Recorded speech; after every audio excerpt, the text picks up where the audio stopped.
Hello, everybody, and welcome to the round of 16 in the TS tournament. I know some of you are thinking, are we missing a match?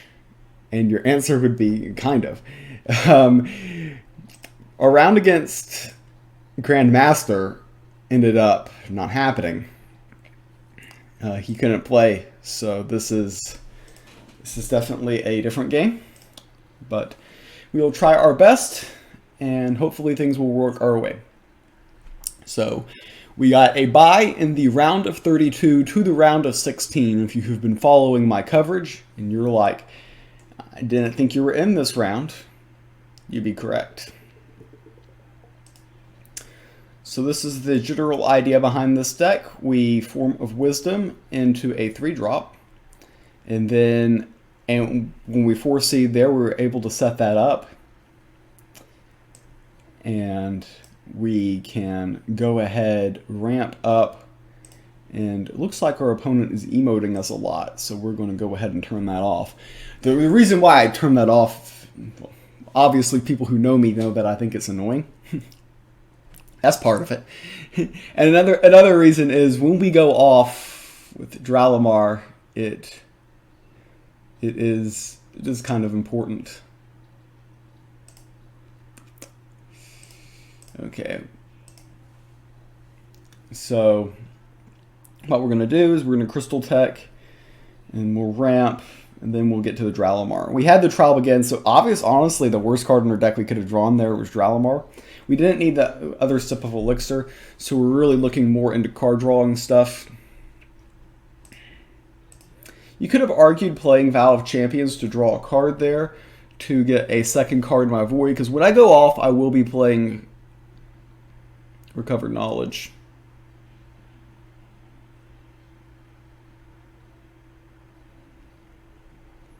So that's a card, obviously.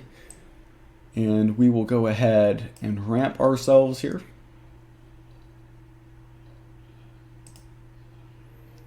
So next turn, we'll be able to play this. And then the turn after that, we can play this, and we've already got the Recovered Knowledge set up. We should be able to draw our entire deck and achieve lethal. That is the idea behind Dralamar. It would be very impressive for him to be able to deal 30 damage in the next 2 turns. Having this on the board with me not really contesting much is one way to kind of get there. The Guild Enforcer isn't going to really help them up speed-wise, but it does actually slow me down speed-wise. So it does serve a purpose.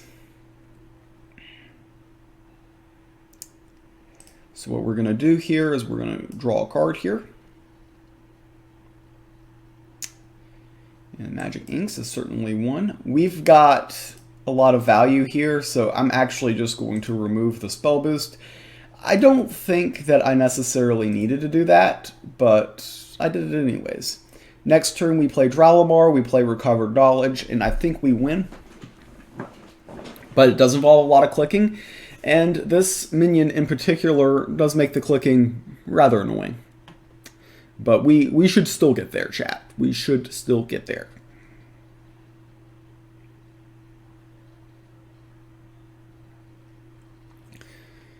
So yeah, they're trying to clear space on their board, I guess. They're interesting. They're killing this just to prevent overdraw. A unique line. I don't think there's really any ways they can stop a Dralamar type of play. Lightning Talisman is actually an interesting way to play it. But with the Ancient Text in the deck, the key is I don't play my Ether Bugs until I draw the Ancient Text. And then I can still achieve lethal. But the Lightning Talisman would make the situation a little bit more dicey. This should be pretty trivial. So we have to play Recover Knowledge first. We'll go ahead and do this. All right, I'm going to clear out some space in my hand so I don't overdraw.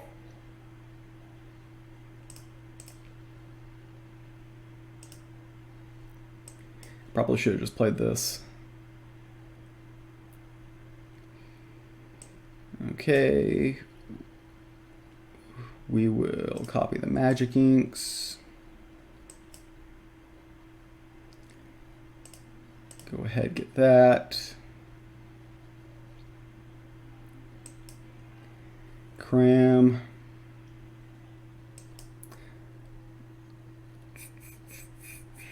So this should get us closer to the ether bugs. That's what we're looking for. Don't need that, don't need that, don't need that.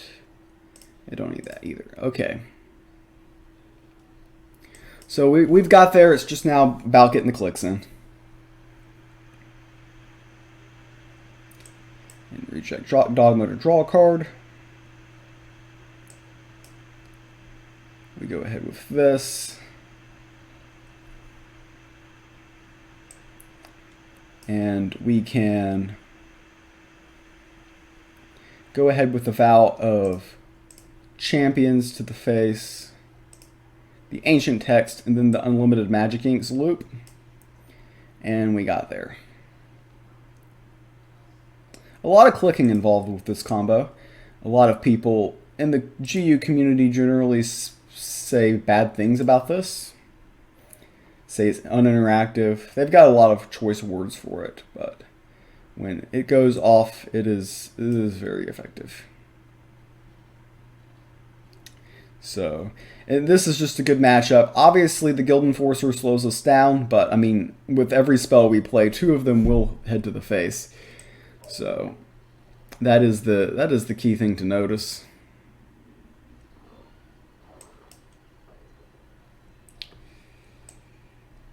Just trying not to crash the game here.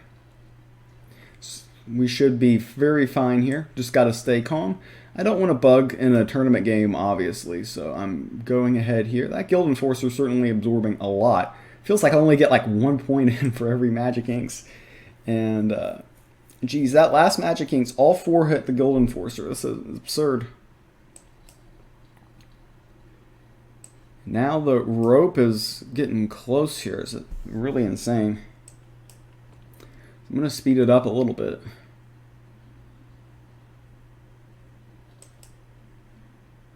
Jeez. We're not going to finish in time? This is absolutely insane. Come on, get there, get there.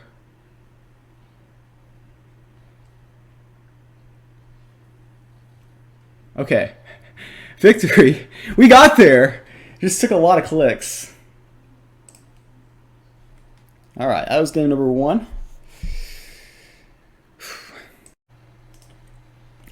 Game 1 went our way with the Dralamar combo. This game we're queuing in with light. We're facing war. So we do have relic removal in our list for this matchup in particular. I don't think Militant Theist is the best card. Good chance we mulligan the Protective Vandiction, and we do. Vesper of Concessions, real strong. I don't like the Axewoman on 1. Definitely don't want Canonize in the opening hand. We can go 1 with Cudgels is definitely a line, though. Vesper isn't necessarily a card we want to just throw out there early, either. That's another thing to keep in mind. Okay, so we have nothing we want to play on turn 1 minion-wise, so we'll go ahead with this. Slightly slower start than we would normally like, but there's a good chance they're sitting there with you know, relics and stuff like that. And this is strong against relics and stuff like that. Okay, so that is annoying. We don't have a good line here. Not a good hand. Just going to be blunt about that. We don't want Theric Extortionists in this matchup at all. I don't think I have many targets for this. Well, there's one. I hate to do this, but I think I have to play this on... Okay, we can play this on this. Okay, that was a very good turn by our opponent. We will be able to get this off the board. We'll go ahead and play this. You could argue attacking in there, but I don't think that's the best line. They're probably going to hit here, go face. We finish here. One of these pick off this. So one of the 1/1s picks off this most likely. Getting these out can really hurt their relic game. Generally, these decks want to stick relics on the board, so that's something we've got to keep in mind. So we're just going to play these as soon as we see relics.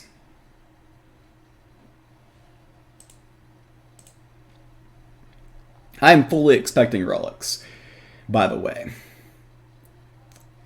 Be interesting here. They have the option of just going face. I thought that they would do that attack and we can finish off here. Okay, this minion we definitely want to remove, but we're not going to be able to remove it super easily. Another Iron Tooth Goblin, which gets us absolutely nowhere, doesn't it? We can peel here. Nothing good for us in the Sanctum right now. We're kind of in a sweat. So this weakens this minion. Well, do I even want to do that? I could just do this. Okay, I can do this into this. It's not my favorite move.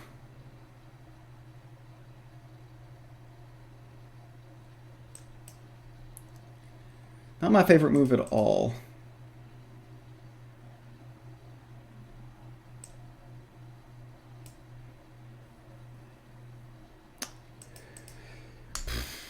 Just for board presence, I hate to play one of these early before they play a relic.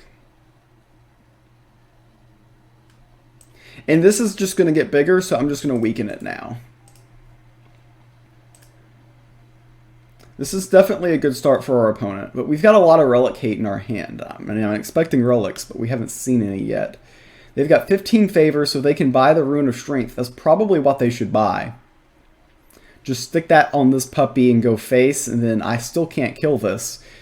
It's very awkward for me. I'm definitely in a disadvantaged position at the start of this game.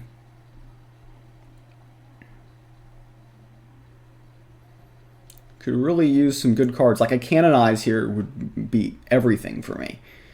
But I still need to draw it. Probably not going to see a relic being played with this in play, obviously. They should just go face, and I still can't kill this.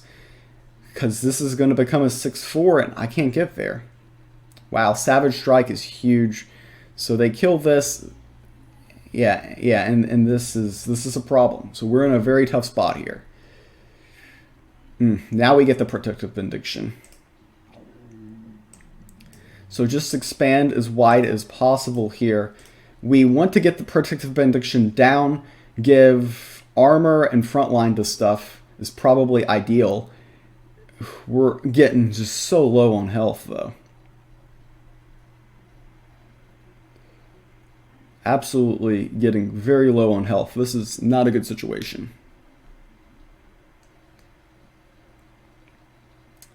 They can get us to 10 easy, and yeah, this is going to just peel this off the board, I would imagine. Yeah. And we don't have a good play here. We need to top deck Canonize, and then even then we're still losing. I don't see really a method to come back this game. It's just looking very bleak. And this minion's a problem. They grab the front line. Looks like it's going to be an easy game for our opponent. All this anti-relic hate and nowhere to go.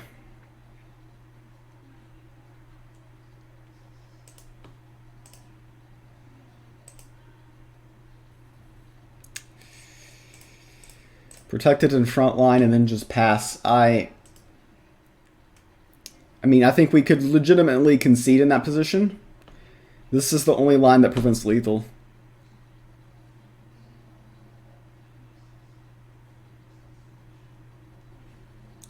I was expecting relics, and it looks like that is not what we ended up seeing. Go ahead and remove that minion, Soul Survivor, and yeah, we've got no outs.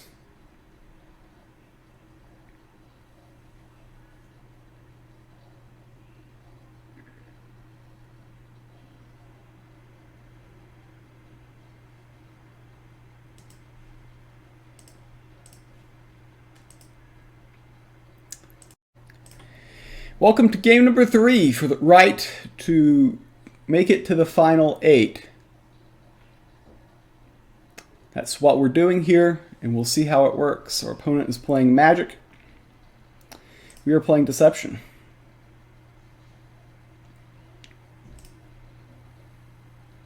We like the early game Switch Duelist. Would love to get a little bit of extra juice on it. There's the juice. Do we keep the Shiv or not? I think we keep the Shiv.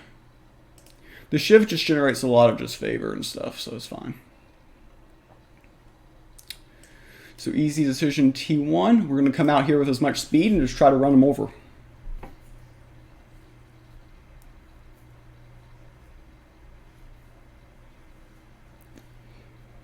The Switch Duelist with the Selfless Guildmate is a classic combo.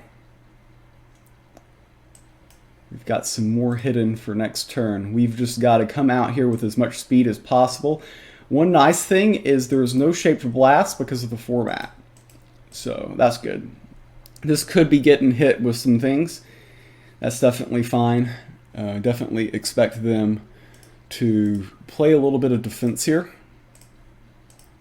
But this is already going to establish a little bit of pressure on them.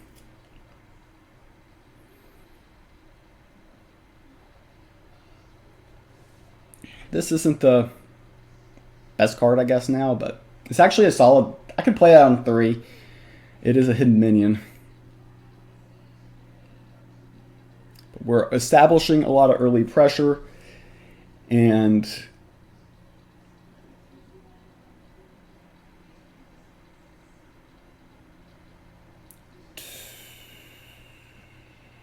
Defend the ramparts on 1 minion is... That's... reeks of desperation. So we're already coming out with a lot of speed. Let's get this out here. We want more speed. We've got them on the ropes. We just got to keep pushing forward, because if that pushing forward is how winning is done.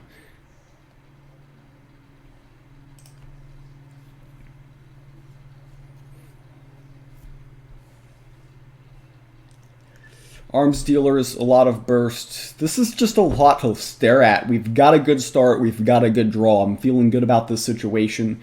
Trying to bounce back from our first loss of the tournament.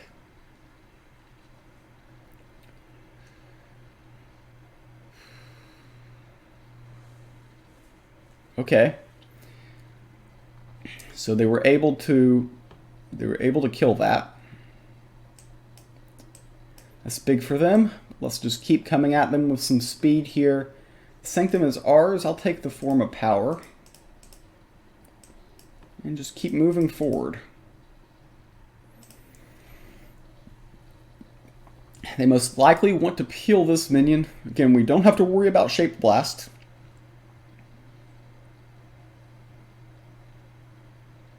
Okay, Worm Breath.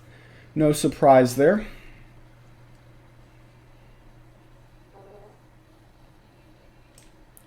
So just go forward here with additional points of damage.